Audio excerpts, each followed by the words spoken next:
Good evening. I'm Keely Van Middendorp. Here's what's making headlines across the county.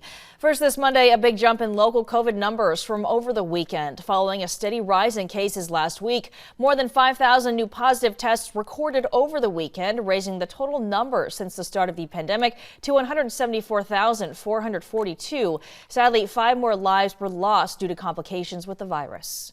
And meanwhile, hospitalizations in the U.S. now hitting a pandemic high as healthcare workers around the country continue to work short-staffed. This is a new mandate for large employers takes effect today. The Biden administration's vaccine or test rules are now in place for 80 million American workers. The Supreme Court electing not to make a decision today, which means private companies with 100 or more employees will now be required to gather and keep records on the vaccination status of each worker. They need to get vaccinated or submit to weekly testing.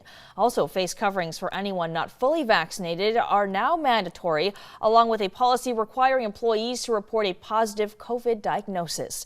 Today, a record 141,000 Americans are currently hospitalized with the virus, and that's a pandemic high. Here at home, the annual point-in-time count has been pushed back to next month, all out of precaution for COVID. The point-in-time, or PIT count, is a count of sheltered and unsheltered people experiencing homelessness that usually takes place on a single night in January, but it will now happen in February. The data collected helps determine the resources needed to help combat the issue. If you're interested in taking part, the Bakersfield Kern Regional Homeless Collaborative is looking for volunteers. Visit their website to register, and you can sign up for one of the training times. In Kern County, the count begins on February 24th.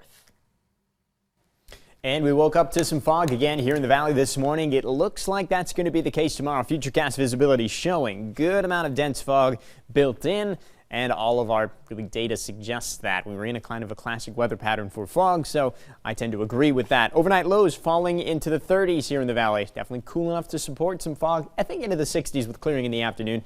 Most of us between about 55 and 60 degrees for tomorrow. So overall a comfortable day. I'm saying pretty much the same thing for our Wednesday. A foggy start followed by some clearing. Tiny rain chance Thursday into Friday, so I'm not including a foggy chance there.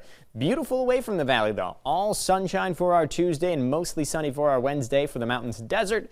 And again, that small rain chance Thursday, Friday.